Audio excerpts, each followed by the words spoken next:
Althea Reyes was not supposed to fall in love in Dubai. She was supposed to tour universities, practice her English, and return to Cebu with glossy brochures and a plan for her future. She was 16 years old, the top student in her class at Sacred Heart Academy, and the first person in her family with a real chance of attending university abroad. Instead, she fell in love with a man old enough to be her father, and it killed her. But she was not the only one who died. June 3rd, 2019. Althea arrives in Dubai carrying a backpack stuffed with university prospectuses, business degree, international career, 10-year plan written in a locked journal. She's 16 and her whole life is mapped out in color-coded spreadsheets. Her mother hugged her at the airport in Cebu. "Make us proud, anak." Althea promised she would. 9 months later, her body comes home in an urn. The official cause of death: post-procedural infection. The police file it as a tragedy, an accident, the kind of thing that happens sometimes. But here's what doesn't make sense. Althea's aunt, the woman who raised her in Dubai, who saw her every single day, didn't know she was sick until she found her seizing on a bathroom floor. Didn't know she'd had any medical procedure. Didn't even know she was seeing anyone. Althea's mother in Cebu. She buries her daughter thinking it was food poisoning that went wrong. And the man whose name appears nowhere in the investigation? He attends a charity gala 2 weeks after Althea dies, smiles for photos, goes home to his wife and sleeps just fine. For 7 months, that's where the story ends. A 16-year-old girl dead. No answers. No justice. Just a grieving family and a case that goes cold. Until November 14th, 2020. That's when Sheikh Faisal Al Mansouri, net worth $340 million, respected businessman, philanthropist, comes home from a dinner meeting. His wife is waiting for him in the living room, dressed in black, kitchen knife on the table beside her. Her name was Althea, she says. 11 minutes later, Faisal is dead. 7 stab wounds. His wife sitting calmly beside his body when police arrive. "I did it," Miriam El Mansouri tells them. "He deserved every single one." The question everyone asks: why would a wealthy socialite murder her husband over a girl whose name never even appeared in their lives? The answer is buried in receipts, hotel charges, cash withdrawals, and a single transaction. 15,000 dirhams to a man with no medical license, operating out of a crumbling apartment in Al Quoz. Althea Reyes went to Dubai to build her future. She came home in an urn for 7 months. No one knew why. Then her killer's wife found out and made sure the whole world would too. Subscribe to True Crime Story 247 because this story, it's not about what happened. It's about what everyone missed. To understand why a wife would murder her husband 7 months after a teenage girl died, you need to know who Althea really was. Not the tragedy, the girl, the one with dreams bigger than Dubai's skyline. Althea wasn't poor. That matters more than you think. This isn't one of those stories where desperation drove her to Dubai, where poverty made her vulnerable, where she had no other options. Althea Reyes came from a comfortable middle-class family in Cebu City. Her father, Roberto, owned a small accounting firm with 3 employees and a client list that included local businesses and a few international franchises. Her mother, Gemma, taught mathematics at a private academy. They lived in a gated subdivision called Vista Verde, the kind of neighborhood with 24-hour security, manicured lawns, and annual Christmas light competitions. Their house had 3 bedrooms, air conditioning in every room, and a housekeeper named Merlin who came twice a week to clean and cook. When the power went out during typhoon season, they had a generator. When Althea needed new textbooks, they didn't have to budget for it. They weren't wealthy, but they were secure. Althea was their only child, planned, wanted. That's the recipient of every dream Roberto and Gemma couldn't achieve for themselves. She attended Sacred Heart Academy, one of Cebu's most prestigious private schools. Tuition was 180,000 pesos a year, a sacrifice her parents made willingly. They wanted her to have opportunities they never had, wanted her to compete with Manila kids, with international students, with anyone. And Althea didn't disappoint. Top of her class. Not because she had to be, but because she wanted to be. Debate team captain her sophomore year, student council treasurer her junior year, the kind of student who color-coded her notes by subject, who finished homework assignments 2 days before they were due, who asked teachers for extra reading recommendations. Her classmates called her intense behind her back. She didn't care. Her dream wasn't vague, and it wasn't just go to university or get a good job. It was specific, mapped out, relentless. International business degree from a top-tier university. Internship at a Fortune 500 company, ideally consulting or tech. MBA from Wharton or Stanford by 25. Partner at her own consulting firm by 30. First $1 million client by 35. She had it written down. In a leather journal she kept locked in her desk drawer. Timelines, milestones, contingency plans. Some girls her age dreamed about boys, about K-pop concerts, about what dress to wear to prom. Althea dreamed in Excel spreadsheets. The summer before her senior year, May 2019, her mother pulled her aside after dinner. "Tita Lorna called," Gemma said. "She wants to know if you'd like to visit Dubai this summer." Althea's heart rate spiked. Dubai. The UAE. Yours home to American University of Sharjah, Canadian University of Dubai, Zayed University. Schools with international accreditation, schools that appeared on global rankings, schools that could open doors. Her Cebu education, no matter how good, never would. "For how long?" Althea asked, trying to keep her voice calm. 2 months. June to August. You'd stay with her, see the universities there. Practice your English. Althea's mind was already racing. She could tour campuses, meet admissions officers, network with professors, build connections that would make her application stand out when she applied senior year. "Can I go?" Gemma smiled. "Your father and I already discussed it. We think it's a good opportunity." That night, Althea didn't sleep. She researched every university in the UAE, made comparison spreadsheets, tuition costs, your program rankings, scholarship availability, graduate employment rates, watched YouTube videos of campus tours, of Dubai itself, of expatriate students sharing their experiences. This wasn't a vacation. This was reconnaissance, strategic planning, the first move in a game she intended to win.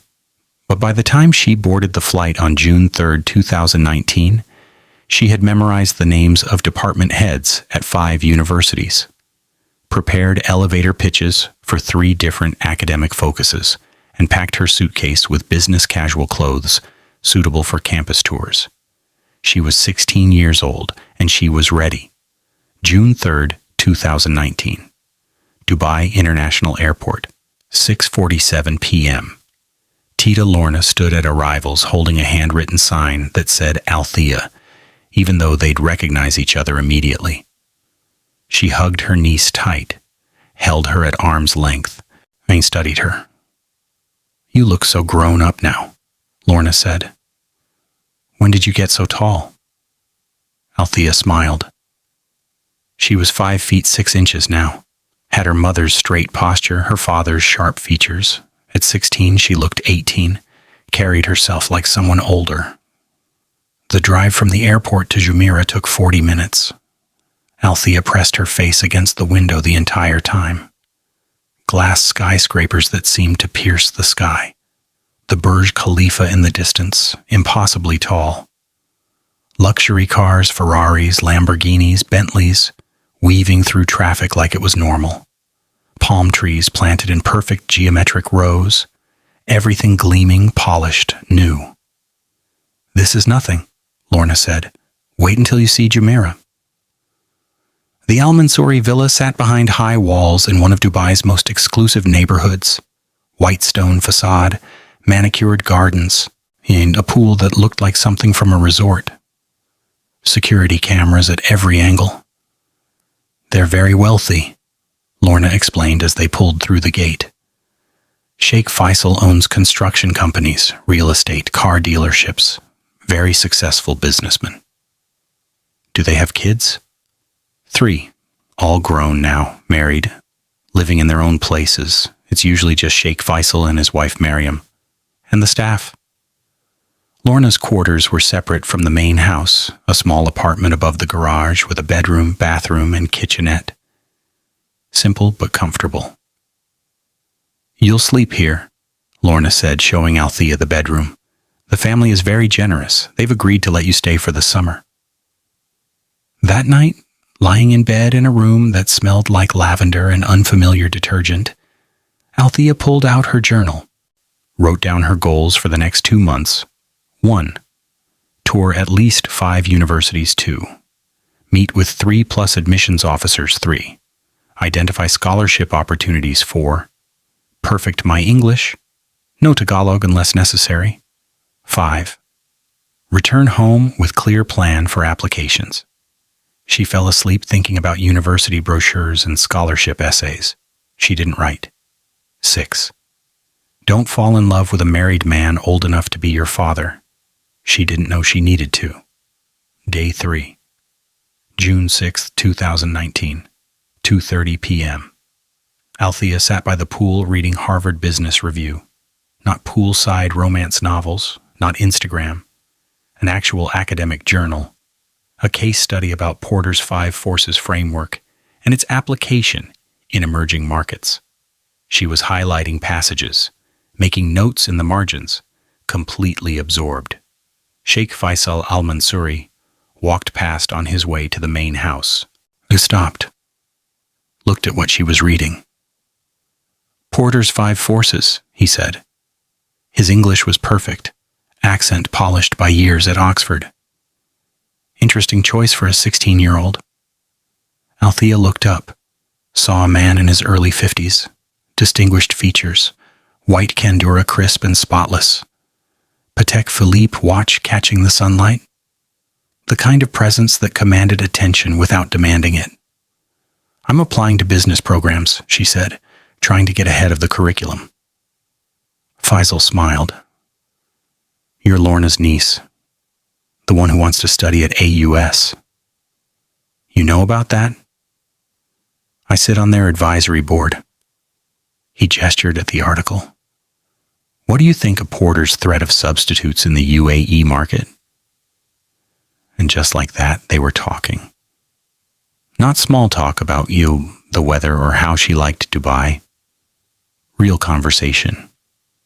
Market dynamics and new competitive advantages. Barriers to entry in emerging economies. The challenges of operating in a market with high labor mobility and government intervention. Faisal was genuinely impressed.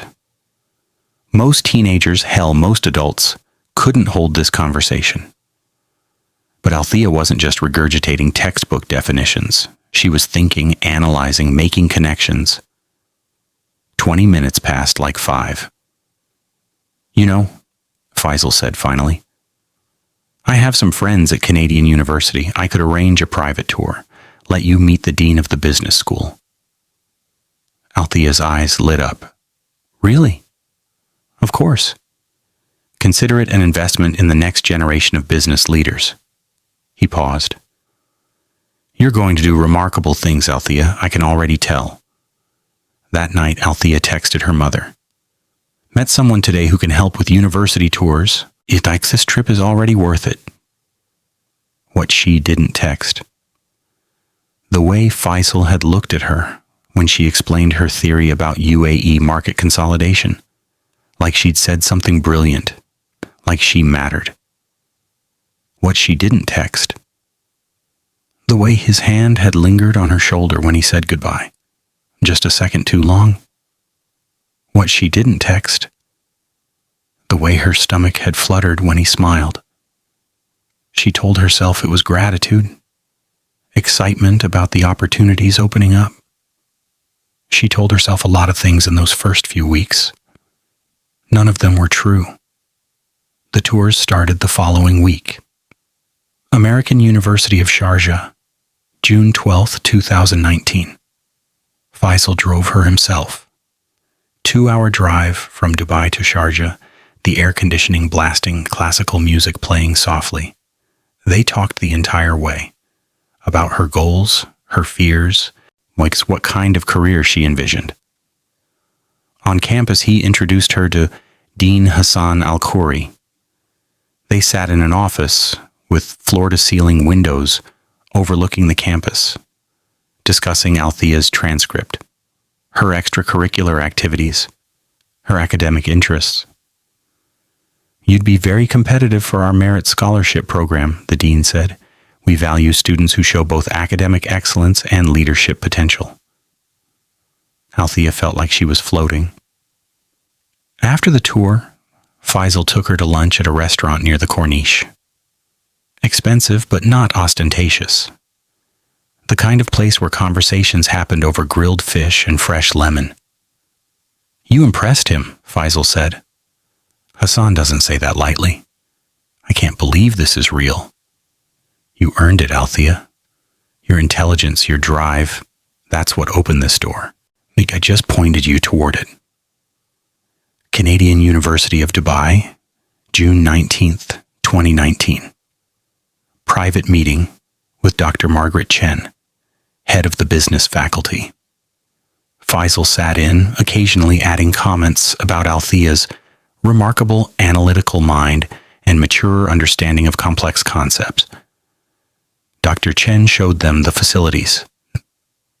The trading floor simulation room, the entrepreneurship incubator, the internship placement program that boasted 94% employment within 6 months of graduation. We have partnerships with companies across the Emirates, she explained. Students get real-world experience while completing their degrees.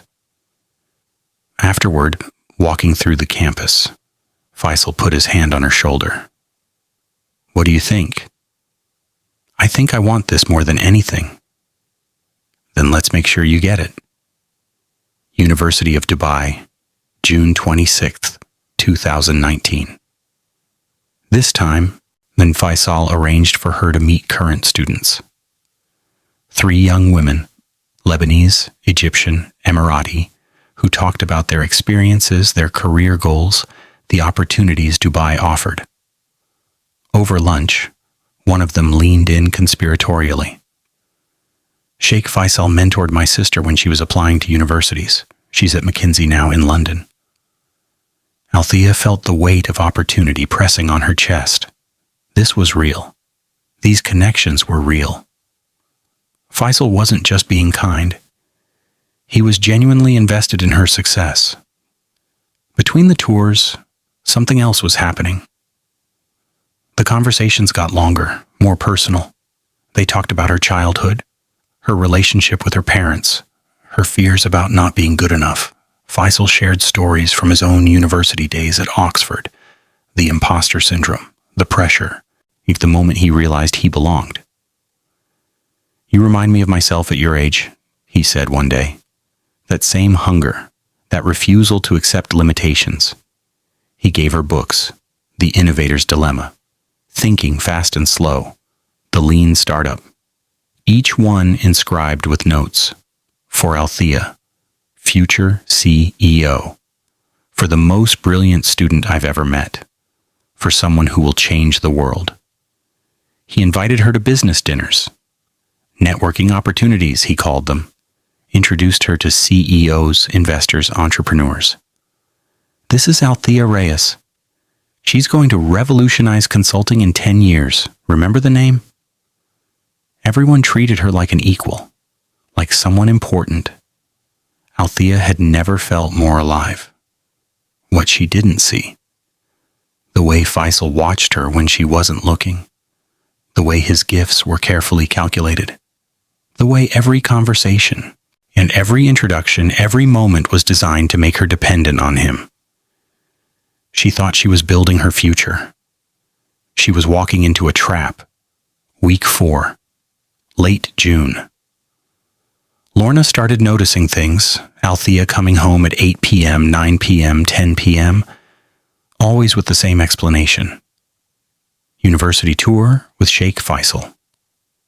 Again? Lorna asked after the third late night in a week. How many universities are there? He's introducing me to professors, Tita, building connections. That's very generous of him. He cares about education. He wants to help. Something in Lorna's gut twisted. She'd worked for the Al-Mansouri family for 15 years. She knew Faisal, knew his charm, his generosity. Also knew about the housekeepers who'd been quietly let go over the years. The whispers. The way Miriam looked away when certain names came up. But what could she say? Faisal was helping. The tours were real. The connections were legitimate. Just be careful, Anak, Lorna said carefully. Don't rely too much on one person. Althea laughed. Tita, he's married. He has kids older than me. He's just being kind. Lorna wanted to say more, wanted to explain that kindness from powerful men always came with strings. But Faisal was her employer. Challenging him meant risking her job. And Althea seemed so happy, so full of purpose. So Lorna stayed quiet. The first mistake in a chain of mistakes that would end with her niece in an urn. August 2019, 2 months into the visit. Faisal invited Althea to his private office on a Thursday afternoon. Miriam was in Abu Dhabi visiting family. The rest of the staff had the day off, a coincidence Althea didn't question. I want to show you something, Faisal said. Financial projections for a new development project. Real-world application of everything you've been studying. They sat side by side at his desk, looking at spreadsheets, revenue forecasts, market analysis. Faisal explained the numbers, asked her opinion, listened when she offered suggestions. His hand rested on the small of her back. At first, Althea told herself it was casual, fatherly, the way a mentor might guide a student. But then his fingers moved, just slightly, tracing small circles through the fabric of her blouse. You're going to be incredible someday, he said softly. His voice different now, lower. You know that? Althea's heart hammered. She should move, should stand up, should make an excuse and leave. But she didn't. And because she was 16 years old and no one had ever made her feel the way Faisal did. Brilliant and beautiful, intelligent and desired, capable of anything. When he turned her chair toward him, she let him. When he leaned in, she didn't pull back. When he kissed her, she kissed him back. Later, hours later, when she was back in her room, staring at the ceiling, she would try to understand what happened. Try to trace the exact moment when mentorship became something else. But there was no single moment. Just 1,000 small steps, each one feeling natural until she was somewhere she never intended to be. That night, she didn't write in her journal. She couldn't find the words. The affair wasn't sordid. That's what made it so dangerous. There were no backseats of cars, no sleazy motels, no transactions that felt cheap. Or instead, Suite 3408 at the Burj Al Arab, floor-to-ceiling windows overlooking the Arabian Gulf. Egyptian cotton sheets with a thread count higher than Althea's parents' monthly income. Room service that came with silver cloches and staff who never made eye contact. Faisal never made her feel like a secret. He made her feel like a treasure. What we have is special, he told her one night. Champagne glasses on the nightstand, city lights glittering below. Most people go their entire lives without experiencing this kind of connection. And Althea believed him. Why wouldn't she? He was worldly, experienced, successful. He'd seen the world, built an empire, lived multiple lifetimes. When he said she was different from anyone he'd ever met, it felt like a fact, not a line. She knew objectively that what they were doing was wrong. She was 16. He was 52. He was married. She was living in his house, under his employment of her aunt, dependent on his connections for her future. On paper, it was indefensible. But it didn't feel wrong. It felt like the most right thing in her life. The dinners at restaurants where maitre d's greeted him by name, where menus appeared without being requested, where conversations happened in hushed tones about deals and opportunities and the kind of wealth most people only imagined. The shopping trips to designer boutiques where Faisal would say she needs interview clothes for business school meetings. And sales associates would bring out Chanel blazers, Prada blouses, Valentino dresses that cost more than Tita Lorna made in 2 months. The books he gave her, and each one annotated in his careful handwriting with notes about passages he thought she'd appreciate. The way he listened when she talked about her fears, that she wasn't smart enough, wasn't sophisticated enough, would always be the girl from Cebu, pretending to belong in rooms full of people born into this world. You belong everywhere you choose to be, he told her. Your intelligence, your drive, those aren't accidents of birth. They're who you are, and they're more valuable than any inheritance. Althea fell deeper every day, not into love, into dependency. She started measuring time by when she'd see him next, started structuring her days around his schedule, started feeling hollow on the days he was busy with work, with family obligations, with the wife whose existence Althea tried very hard not to think about. Miriam and I haven't been intimate in years, Faisal told her one night. Our marriage is a business arrangement necessary for social standing, for the family name. But there's no love there. Not anymore. Althea wanted to believe him, needed to believe him. Because the alternative, that she was just another affair, another young woman swept up in a powerful man's orbit, was too painful to consider. August 28th, 2019. Althea was supposed to fly home in 3 days. Back to Cebu, back to Sacred Heart Academy for her senior year, back to her life before Dubai. Faisal met her at the Burj Al Arab, their usual suite. But this time, he had papers spread across the desk. I don't want you to leave, he said. I have to. School starts September 2nd. What if you didn't go back? He gestured at the documents. I can extend your visa. You arrange private tutoring so you don't fall behind academically. You can apply to universities here, start classes in January. Althea's mind raced. Stay in Dubai. Stay with Faisal. Stay in this world of luxury and opportunity and feeling special. My mother will ask questions. Tell her you're doing an exchange program. I'll make it official, paperwork, documentation, everything. I know people at an accredited online academy. They can provide transcripts, grades, the whole structure. Faisal, I'm not ready to lose you.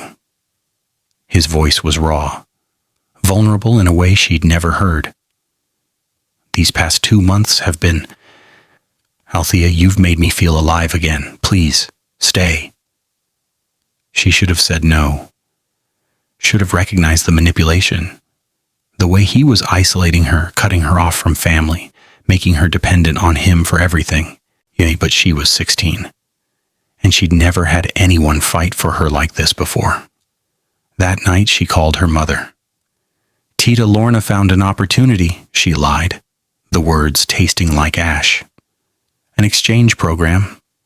I can finish senior year here while touring universities. It'll make my applications so much stronger.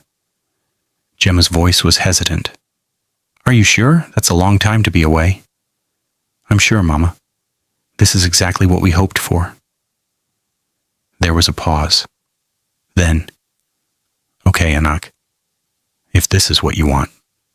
It is. After she hung up, Althea sat on her bed and cried. Not from sadness, from guilt, from the knowledge that she was lying to her mother, betraying her trust, choosing a man over her family, but not enough to stop, never enough to stop. September 2019. Lorna watched her niece with growing unease, and the gifts were getting more extravagant. A new iPhone 11 Pro, a Gucci handbag, Cartier earrings, expensive perfume, Chanel No. 5, the same scent Miriam wore. Where did you get this? Lorna asked one morning, holding up the handbag. Sheikh Faisal bought it. Said I need to look professional for university meetings. A 200,000 dirham purse is professional? It's an investment, Tita. He says image matters in business. Lorna wanted to scream, wanted to grab Althea by the shoulders and shake her, wanted to say, men who give 16-year-old girls Cartier earrings want something in return. But she didn't. Because Faisal was still her employer, because Althea seemed happy, because, and this was the part that kept Lorna awake at night, what if she was wrong? What if Faisal really was just a generous mentor? She tried subtlety instead.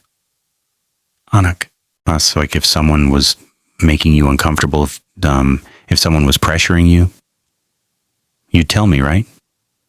Althea met her eyes, smiled, lied with the ease of someone who'd had practice.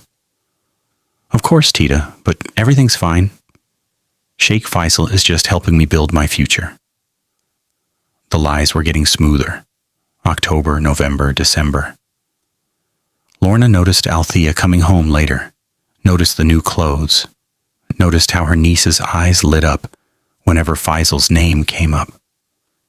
Noticed the way Althea checked her phone constantly, smiled at messages Lorna wasn't allowed to see. She noticed everything and did nothing. That guilt would eat her alive for the rest of her life. February 11th, 2020.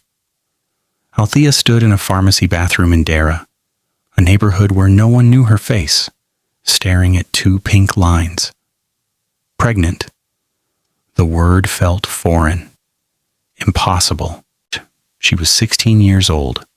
She was supposed to be submitting university applications. She was supposed to have options. But there it was, undeniable, growing inside her. She sat on the toilet lid for 20 minutes trying to process, trying to figure out what this meant for her future, for Faisal, for everything. Finally, she wrapped the test in paper towels, shoved it deep in the trash, and walked out like nothing had changed. February 12th, 2020. She told Faisal the next day at the Burj Al Arab in their suite before he could kiss her. I'm pregnant. His face cycled through emotions in seconds. Surprise, calculation, fear. Something cold settling over his features. Are you certain? I took 3 tests, all positive. How far along? Maybe 6 weeks? I don't know exactly. Faisal stood, paced to the window. Ada looked out at the city below. When he turned back, his expression was carefully neutral. We need to think about this carefully, he said. I already did. Althea's voice was stronger than she felt. I'm keeping it. Althea, we'll figure it out, together. You said you'd divorce Miriam eventually. We can... You're 16. His voice cut like glass. I'm 52. I'm married. If anyone finds out about this, then we'll be careful. We've been careful this whole time. This isn't about being careful. Faisal's calm was cracking. This is about survival. Mine, yours, both of ours. What are you saying?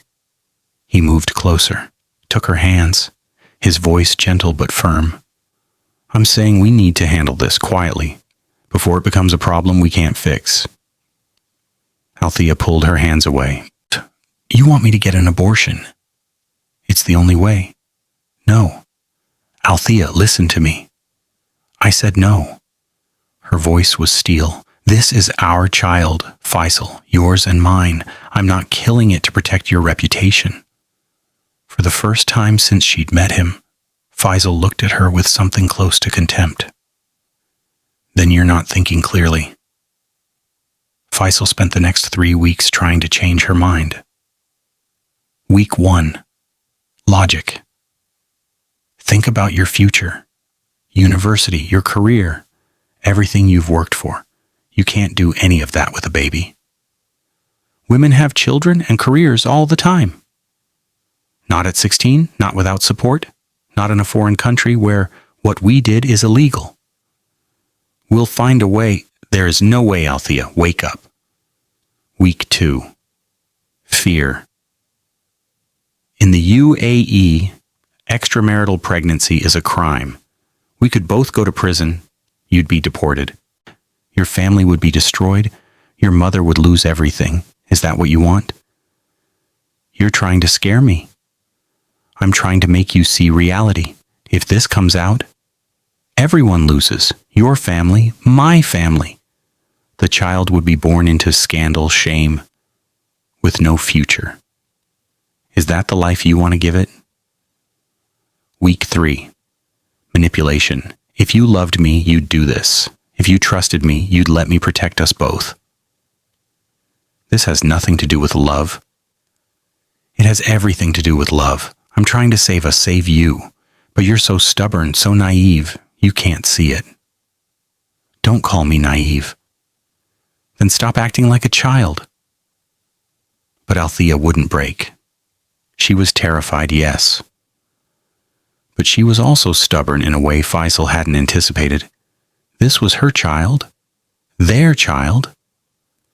And she wouldn't kill it to protect his reputation, his marriage, his comfortable life.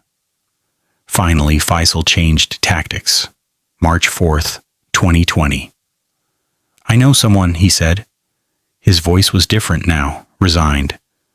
A doctor, very discreet. He performs procedures for situations like this. I told you, it'll be safe, quick. You'll be fine. And then we can move forward. Together. Like we planned. I said no, Faisal. His expression hardened. Althea. His voice dropped to something cold. This isn't a negotiation anymore. For the first time, she saw it. The thing she'd missed for 9 months. The thing Tita Lorna had sensed from the beginning. This wasn't love. This was control. And she just refused to be controlled. March 5th, 2020, 9:47 p.m. Lorna found Althea sobbing in her room. Not quiet tears, deep, gut-wrenching sobs that shook her whole body. Anak, what's wrong? Althea looked up. Her face was blotchy, and eyes swollen. For a moment, one crucial moment, Lorna saw everything. The fear, the desperation, the plea for help hiding behind the tears. I'm just stressed, Althea whispered. University applications, everything, it's all too much. The lie hung between them like smoke. Lorna sat on the bed, took Althea's hands in hers. You can tell me anything, you know that, right?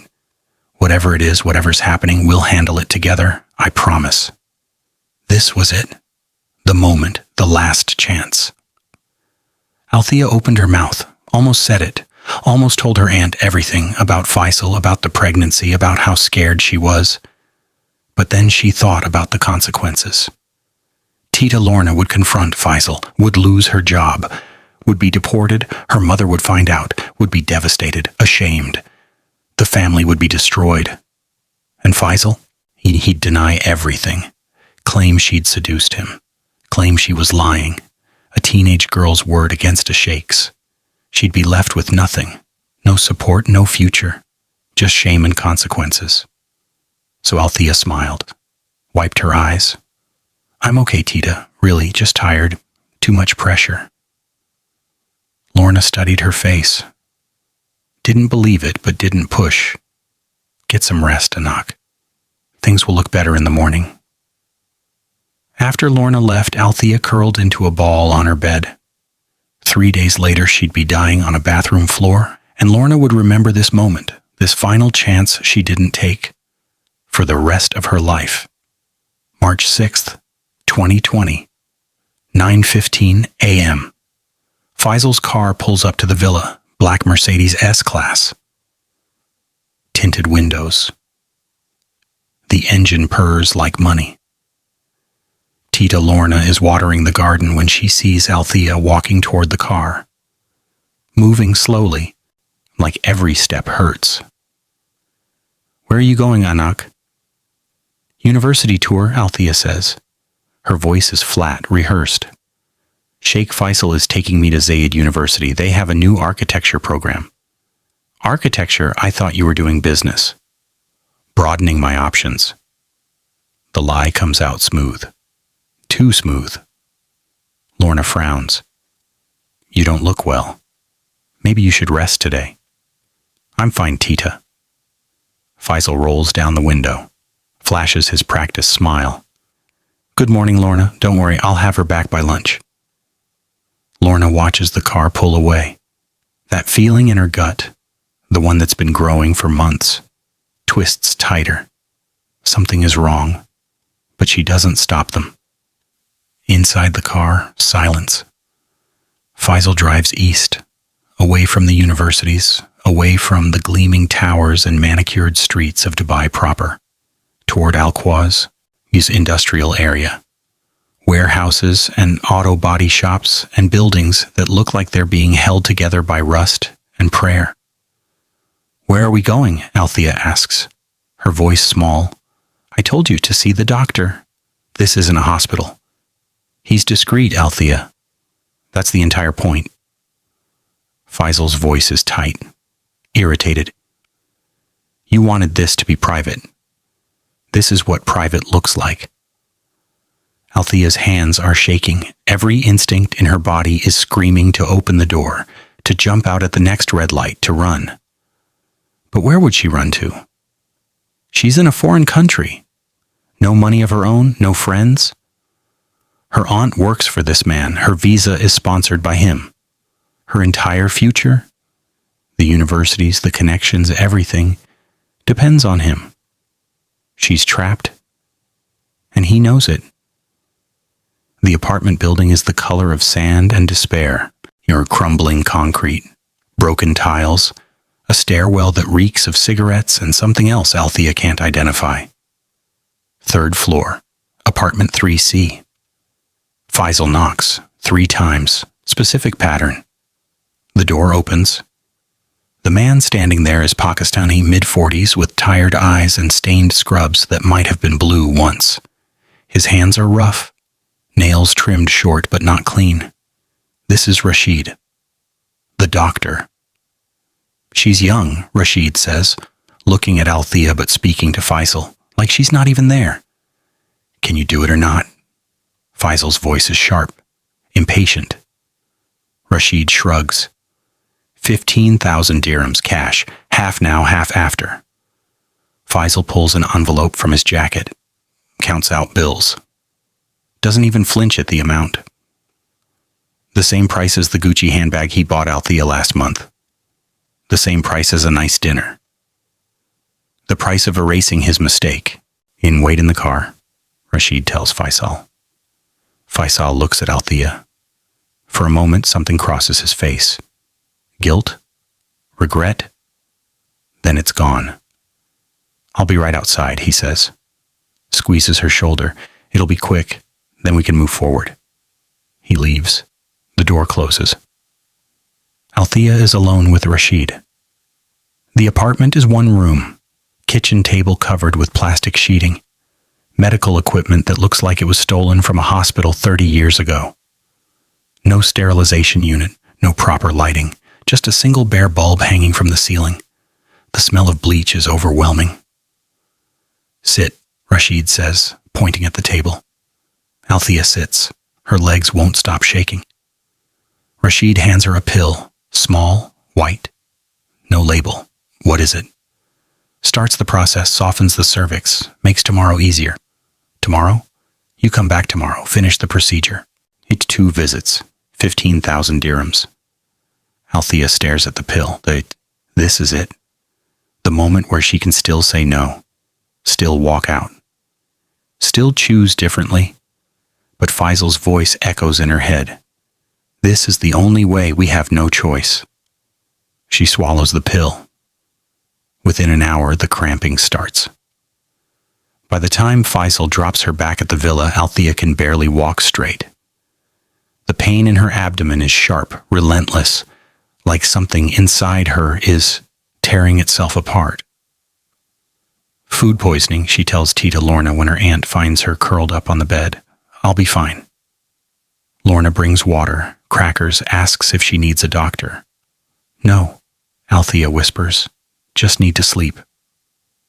That night, alone in her room, Althea bleeds into a towel, cries silent tears into her pillow, wonders how everything went so wrong so fast.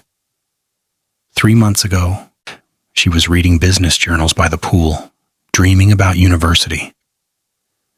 Now she's bleeding out a pregnancy in a foreign country, lying to the only person who could help her. March 7th, 2020, 10 a.m. Faisal picks her up again. This time, Tita Lorna doesn't even ask where they're going. Althea looks so pale, so sick. But she says she's fine. Says it's just stress. Lorna watches them drive away. Does nothing. Back to Al-Quaz, back to apartment 3C, back to Rashid. Lie down, he says, pointing at the table. The plastic sheeting crinkles under Althea's weight. Rashid gives her another pill. For the pain, he says. It doesn't work. When he inserts the metal instruments, cold, sharp, unsterilized, Althea screams. Rashid stuffs a cloth in her mouth. Quiet, you'll disturb the neighbors. There is no anesthesia, no pain management, no monitoring equipment to check her vitals, to ensure she's not going into shock. Just Rashid, his instruments, and Althea's muffled screams. The procedure lasts 20 minutes. Feels like hours. When it's over, Althea can barely stand. Blood soaks through the towels Rashid has placed beneath her. He hands her a plastic bag. Inside, antibiotics. Generic. No prescription label. 3 times daily, he says. If fever, go to hospital, but don't tell them where you were. What if? No questions, you were never here. Faisal is waiting outside. Drives her back in silence. His jaw is tight. He doesn't look at her. When they pull up to the villa, he finally speaks. You'll be okay, he says. His voice is flat, unconvincing. Rest, take the pills, this will all be over soon. He leans in, kisses her forehead. Althea flinches. And for the first time, his touch feels like what it always was. Violation. March 7th, 2020, 11 p.m. The fever starts slowly, just warmth at first. Althea tells herself it's normal. Rashid said there would be cramping, bleeding, discomfort. By midnight, the warmth is fire. By 1 a.m., she can't stand without the room spinning. By 2 a.m., she's vomiting into the toilet. Nothing comes up but bile and pain. By 3 a.m., her body starts seizing. 3:12 a.m. Tita Lorna wakes to a sound. Thudding, like something heavy hitting the floor. She rushes to Althea's room, finds her niece on the bathroom floor, not sleeping, not unconscious, convulsing, foam at her mouth. Eyes rolled back, body jerking against the tiles. The fever so high Lorna can feel the heat radiating off Althea's skin before she even touches her. Althea, Anak, hey, can you hear me? No response. Just the seizing, the terrible rhythmic jerking. Lorna dials 999. Hands shaking so badly she can barely hold the phone. Ambulance, please. My niece, She's seizing, fever. I don't know what's wrong. The operator's voice is calm, professional. Stay with her. Help is coming. Lorna holds Althea's burning body, whispers prayers in Tagalog. Every saint she knows, every prayer her mother taught her. Santa Maria, Ina ng Diyos, ipanalangin mo kaming makasalanan. The paramedics arrive in 8 minutes. Rush in with equipment, with urgency, with the efficiency of people who've seen this before. They check vitals. Their faces change. 104.3 degrees. BP dropping. Pupils non-responsive. They load her onto a stretcher. IV lines. Oxygen mask. In the ambulance, speeding toward Rashid Hospital, Lorna holds Althea's hand. Her niece's lips move. They're just trying to form words through the delirium. I'm sorry, Tita, Althea whispers. I'm so sorry. Sorry for what? Lorna doesn't know yet. 3:47 a.m. Rashid Hospital. The doctors work frantically. Septic shock. Incomplete surgical procedure. Infection spreading through her bloodstream like wildfire. Bacteria multiplying faster than the antibiotics can kill them. They pump her full of medication, fluids, everything modern medicine can offer. It's not enough. The infection is too advanced. The procedure was too crude. The damage too severe. At 3:47 a.m. on March 8, 2020, Althea Reyes's heart stops. They try to restart it. Chest compressions, defibrillator, medications. Nothing. Time of death. 3:47 a.m. Cause of death. Septic shock secondary to post-procedural infection.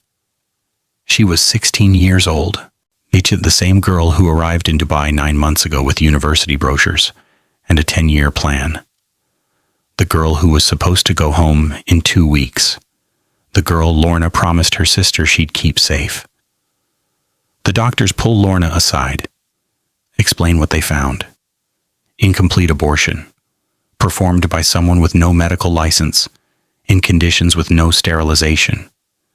The infection spread too fast, too aggressive. By the time Althea reached the hospital, it was already too late. Lorna's first thought, abortion? Althea wasn't even dating anyone. Her second thought, the one that makes her knees buckle, I should have asked more questions. Because Lorna had noticed. The late nights, the expensive gifts, the way Althea's face changed when Faisal's name came up, the tears on March 5th. She'd asked, multiple times, and every time Althea smiled and lied. She told him no, multiple times. She said she wanted to keep the baby, and he drove her to a butcher in Al-Quoz, an apartment that smelled like bleach and desperation, and paid 15,000 dirhams cash to have it scraped out of her. No anesthesia, no sterilization, just metal instruments and muffled screams. 3 days later, Althea Reyes died from an infection that spread through her blood like poison.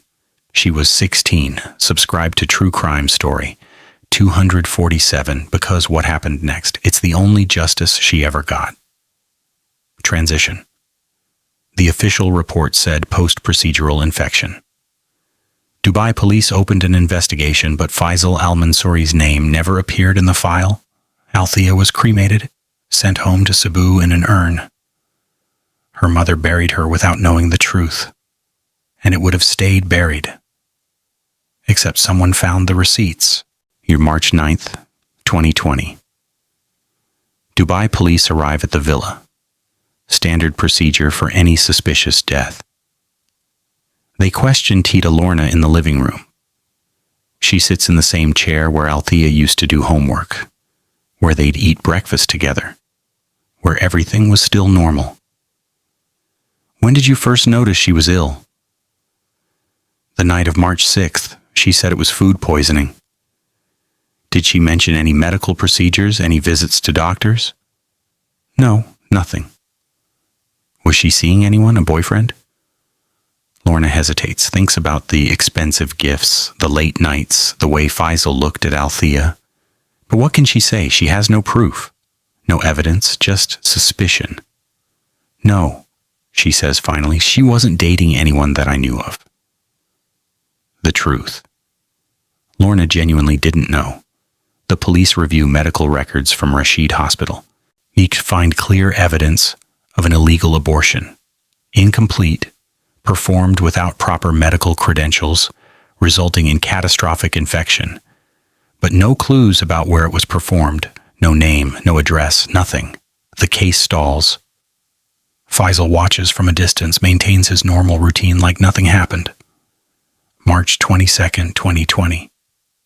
He attends a charity gala for children's education, smiles for cameras, donates 100,000 dirhams.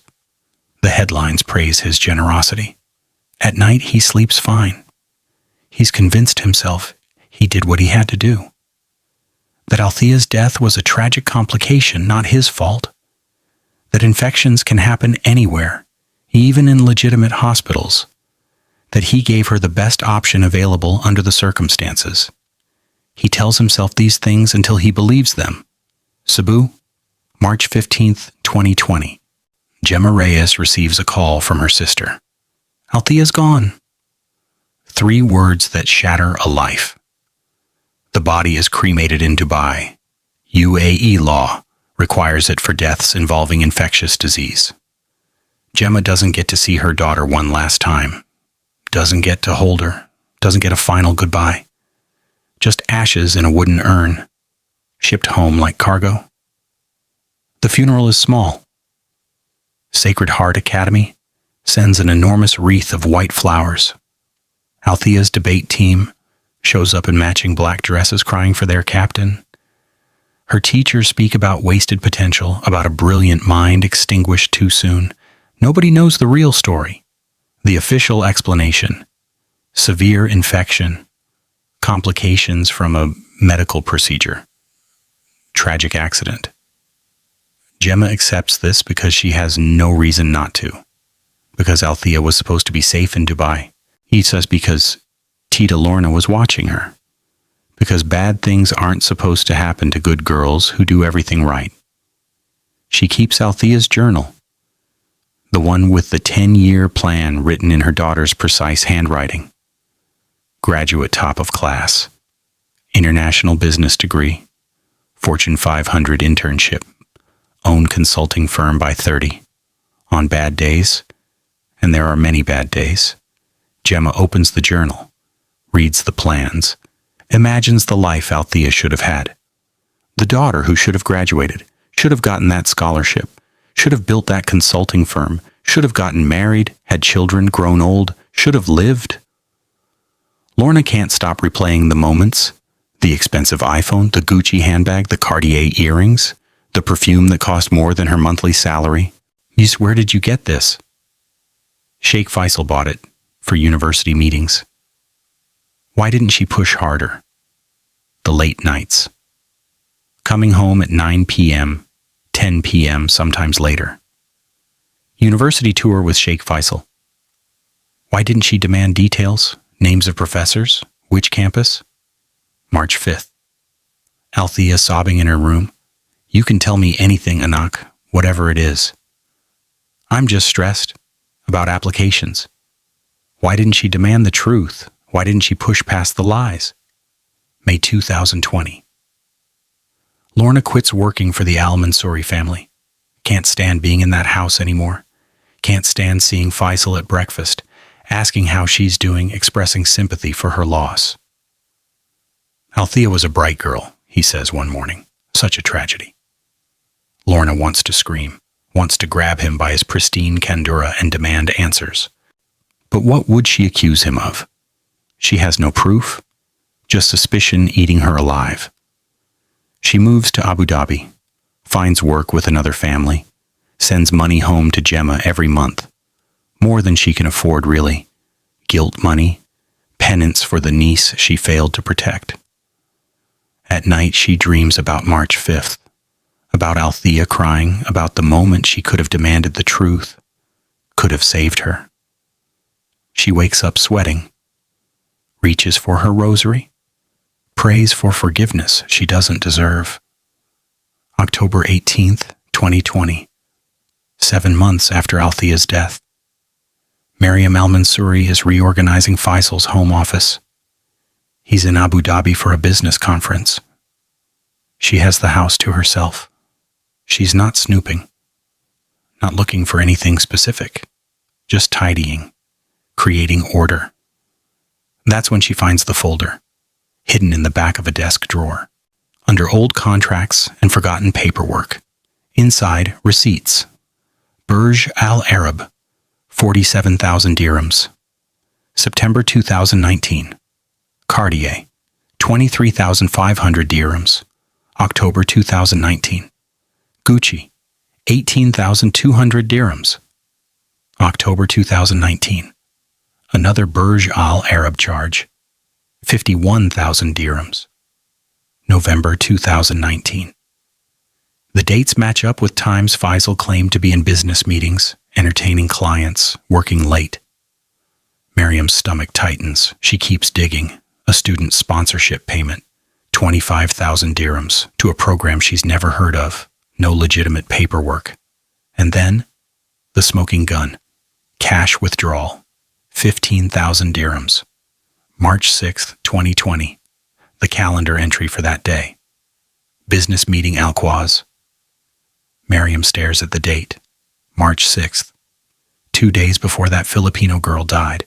The one who worked for them. No, not worked. The niece, Lorna's niece, Althea. Ex-Mariam has been married to Faisal for 30 years. She knows his patterns, his lies, the way he operates. She's tolerated the affairs, the discreet hotel visits, the younger women, the way he looks at housekeepers, secretaries, anyone young and vulnerable, as long as he was careful, as long as he never embarrassed her publicly, as long as the marriage remained intact for appearances. But this feels different. October 25th, 2020. Mariam hires a private investigator. A cash payment. No paper trail. I need to know about my husband's relationship with Althea Reyes, the girl who died in March. The investigator is professional, discreet, asks no questions. 3 weeks later, a report lands on Mariam's desk. Subject: Sheikh Faisal Al-Mansouri engaged in a sexual relationship with Althea Reyes, age 16, Filipina national, yet visiting on tourist visa from approximately August 2019 to March 2020. Relationship involved grooming under pretense of university mentorship. Subject extended her visa illegally. Relationship became physical. August 2019. Subject became pregnant. February 2020. Sheikh Faisal pressured her to terminate pregnancy. Arranged illegal abortion March 6th, 2020. Provider: unlicensed practitioner in Al-Quaz industrial area.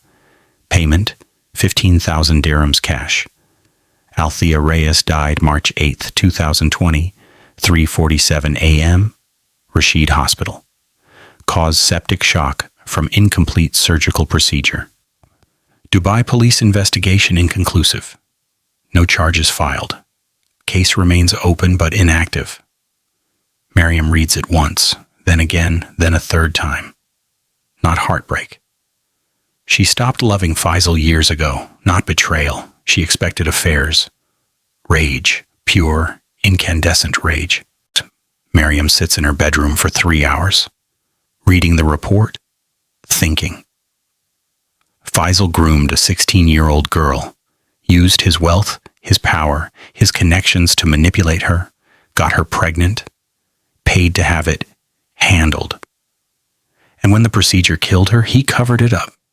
He slept fine for 7 months, attended charity galas, smiled for cameras, lived his life like nothing happened, like Althea Reyes was just a forgotten footnote. Mariam could go to the police, show them the receipts, the investigators report, the evidence. But what would happen? Faisal has connections, lawyers, money, influence. He'd deny everything.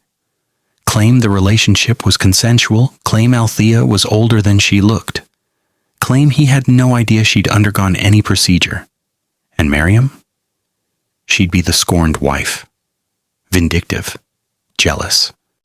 Making accusations she couldn't prove beyond reasonable doubt. The case would drag through courts for years.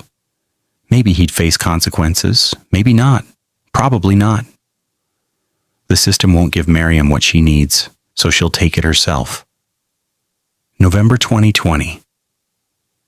Miriam tells Faisal she's redecorating, wants to update the villa's interior, make it feel fresh again. He barely listens. Whatever you want, Habibti.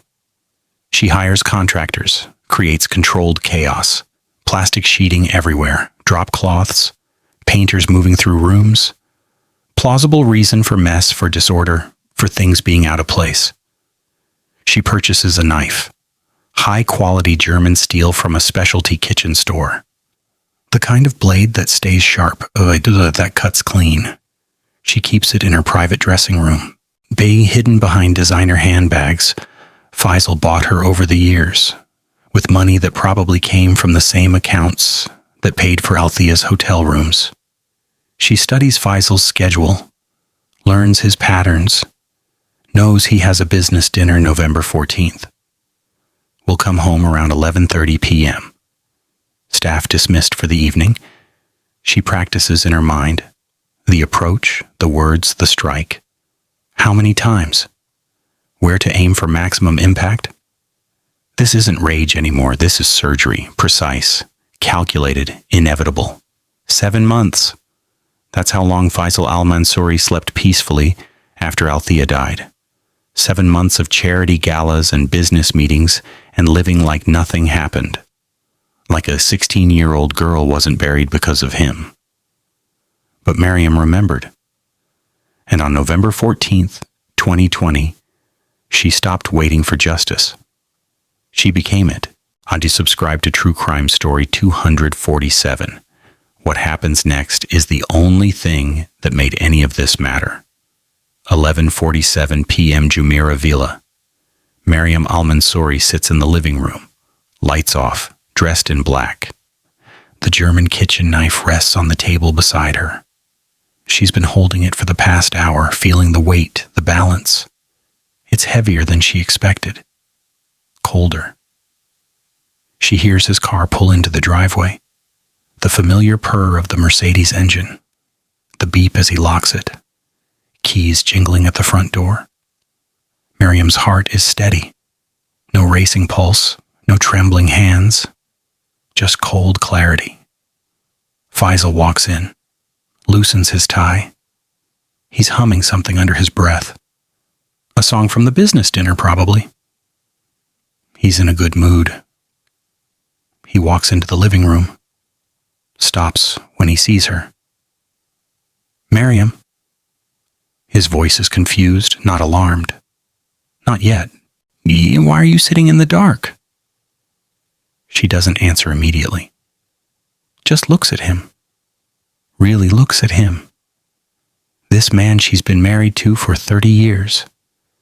The father of her children, the man who built an empire, the man who destroyed a 16-year-old girl to protect that empire. Her name was Althea, Miriam says. Her voice is calm, conversational, like they're discussing dinner plans. Althea Reyes. She was 16 years old. Faisal's face drains of color. What? Her mother still doesn't know how she really died. Miriam stands, picks up the knife. Gemma Reyes thinks her daughter died from an infection, a tragic accident. She doesn't know about you, about what you did. Miriam, I don't know what you're talking about. Don't. The word cuts like the blade in her hand. Don't lie to me, not anymore. Faisal's mind races, calculating. Damage control. How much does she know? How much can he deny? It wasn't. He stops, starts again. It was complicated. Complicated. Miriam's laugh is sharp, bitter. She was 16 years old, Faisal. You were 52. What's complicated about that? She pursued me. She wanted She wanted to go to university. She wanted to study business. She wanted a future. Miriam steps closer. You wanted to fuck a teenage girl. Don't confuse the two. Faisal flinches. In 30 years of marriage, he's never heard Miriam speak like this. Never seen this expression on her face. I made a mistake, he tries, his voice shifting to the tone he uses in negotiations. Conciliatory. A terrible mistake, but I'll do anything to make this right. Anything, Miriam. Name it. Make it right? Miriam's voice drops to a whisper. She's dead. In Faisal. The baby she was carrying, your baby, is dead. You can't undo that. Then what do you want? Miriam looks at the knife, back at him. I want you to feel what she felt in that apartment in Al-Quoz. Fear, pain, the knowledge that no one's coming to save you. Understanding floods Faisal's face. Then terror. He runs. Faisal sprints toward the front door. 40 years of desk work, of luxury living, of never having to run from anything. But Miriam is faster than he expects. She catches him in the hallway, near the stairs where they used to take family photos, where Althea probably walked hundreds of times during her visits. She grabs his collar, spins him around. The first stab goes into his chest, right side. She aimed for the heart, but the blade slips on his ribs, still deep enough to puncture a lung. Faisal gasps, not words, in just the sound of air escaping from somewhere it shouldn't. Blood blooms across his white kandra, dark red spreading like a grotesque flower. Miriam, he chokes on her name. The second stab is in the abdomen. This time she doesn't miss. The blade sinks deep. She twists it like the investigator's report said Rashid had twisted his instruments inside Althea. Faisal drops to his knees. He tries to crawl toward the door, toward help, toward anything. His blood leaves a trail on the marble floor, the same floor he walked across every day for 15 years, the same floor Althea walked across, trusting him, believing in him. Miriam follows, not rushing, just walking, methodical. Third stab, chest, fourth stab, abdomen again, fifth stab, neck, not the jugular, but close enough. Faisal collapses onto his stomach, gurgling, and drowning in his own blood. Miriam kneels beside him, grabs his hair, turns his face toward her so he has to look at her. Do you know what the worst part is? She whispers. Her voice is eerily steady. Althea trusted you. That smart, brilliant girl who could have done anything, she thought you loved her, thought you'd protect her. Faisal's mouth moves, trying to form words, maybe apologies, maybe pleas.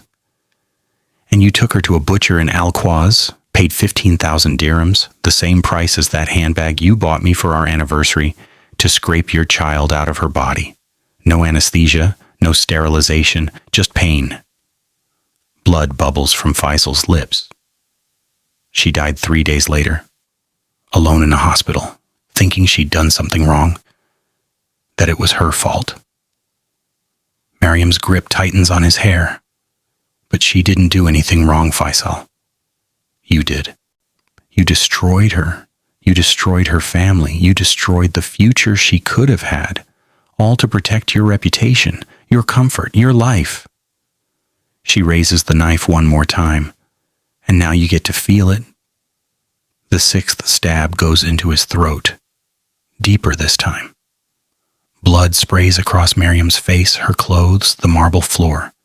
The seventh and final stab is in the face, through the cheek. The blade exits near his ear. Not functional, purely symbolic, for the child whose face the world will never see, for the girl whose voice was silenced. Faisal stops moving. His eyes are still open, staring at nothing. Miriam sits on the floor beside her husband's body. She doesn't cry, doesn't shake, doesn't feel triumph or remorse or anything except a strange, hollow emptiness. The knife is still in her hand, covered in blood. Her black dress is soaked through. She looks at Faisal's body, at the blood pooling around him, at the man who once held her on their wedding day, who fathered her children, who built them a life of luxury and comfort. The man who destroyed a teenage girl and slept fine for 7 months. At 12:34 a.m., Miriam picks up her phone, dials 999. Her hands don't shake. "Emergency services, how can I help you?" "I need to report a murder," Miriam says. Her voice is steady, clinical. "I just killed my husband." "Ma'am, are you in danger? Is the perpetrator still—" "I am the perpetrator. I stabbed him 7 times. He's dead." A pause. "Where are you located?" Miriam gives the address, answers the operator's questions, stays on the line like they ask. When Dubai police arrive 12 minutes later, lights flashing, aren't weapons drawn?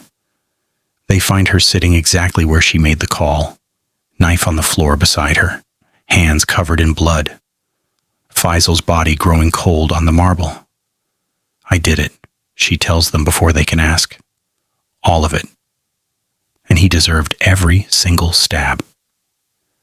Dubai police secure the scene, photograph everything, the blood trail, the knife, Faisal's body. They take Miriam into custody, read her rights. She doesn't resist. In the hours that follow, they search the villa, find the private investigator's report in Miriam's bedroom, the receipts, the timeline she'd constructed, the evidence she'd compiled over weeks. They reopen the Althea Reyes case, this time with a suspect, with motive, with answers. November 16th, 2020.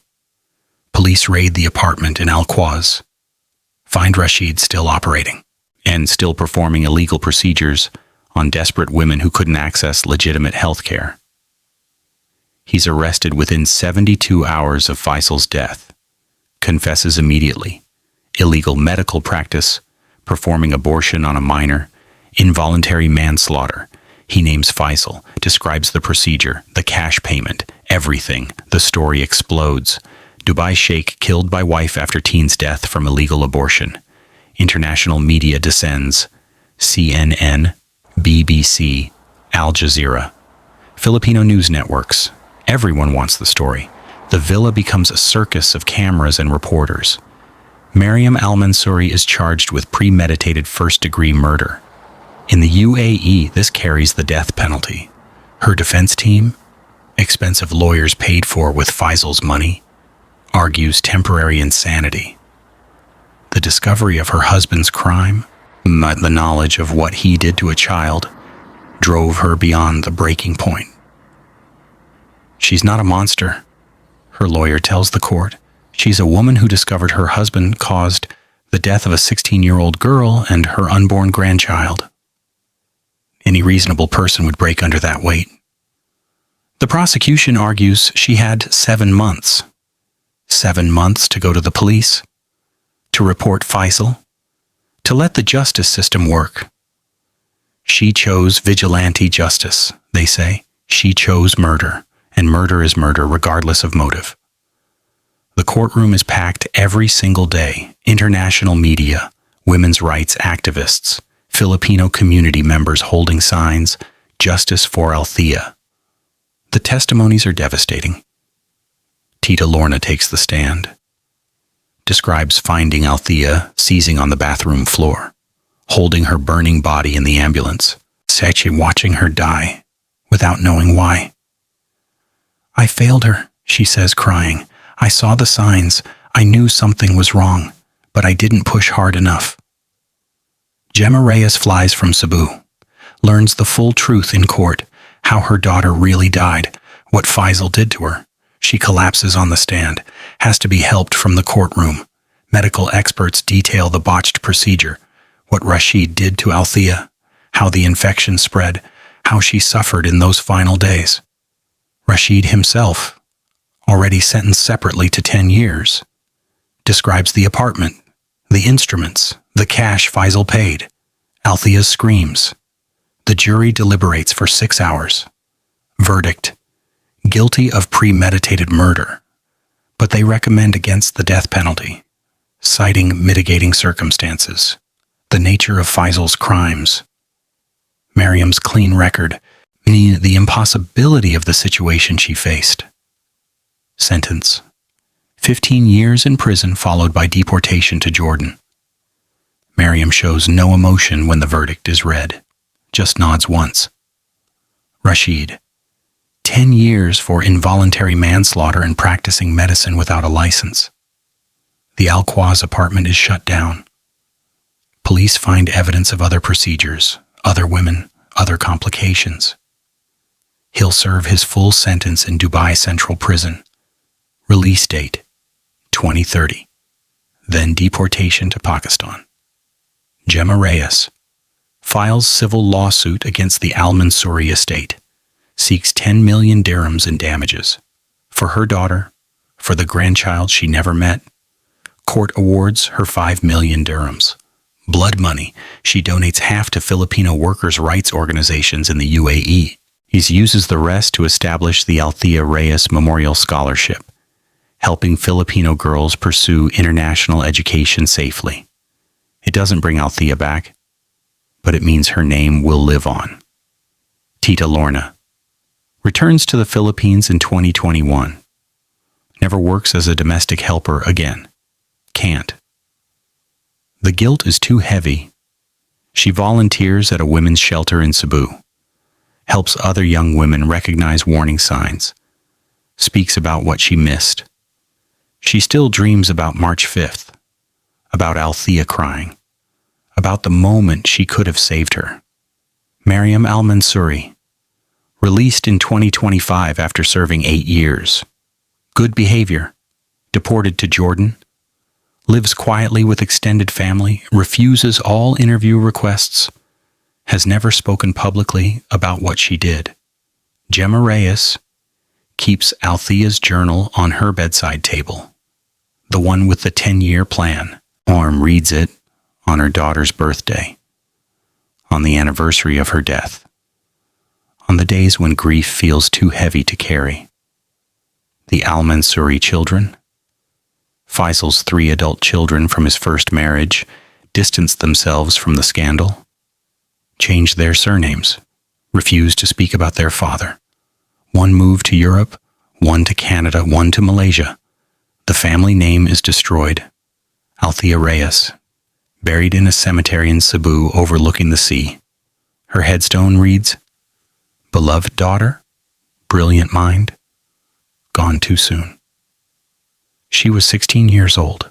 She wanted to study business. She wanted to change the world. She never got the chance. Faisal Al-Mansouri groomed a child, got her pregnant, paid for a botched abortion that killed her, covered it up, faced no legal consequences. Miriam Al-Mansouri stabbed her husband 7 times, called police. Ford confessed. Got 15 years. So here's the question. Did Miriam commit murder? Or did she deliver the only justice Althea would ever receive? Is there a difference between revenge and justice when the system fails? Does it matter that Faisal would have walked free if Miriam hadn't acted? Does it matter that Althea was manipulated, exploited, destroyed by someone who held all the power? Althea Reyes went to Dubai with a 10-year plan and a scholarship within reach. She came home in an urn. Her mother didn't know the truth for 7 months. Didn't know about Faisal, the pregnancy, the butcher in Al-Quaz, any of it. Miriam Al-Mansouri made sure the world found out. With a knife, 7 stabs, 15 years in prison. Some call it murder, others call it the only justice Althea ever got. What do you call it? Tell me in the comments. If this story matters to you, share it. If you want more stories that refuse to look away, subscribe to True Crime Story 247. And remember, powerful men count on your silence. Don't give it to them.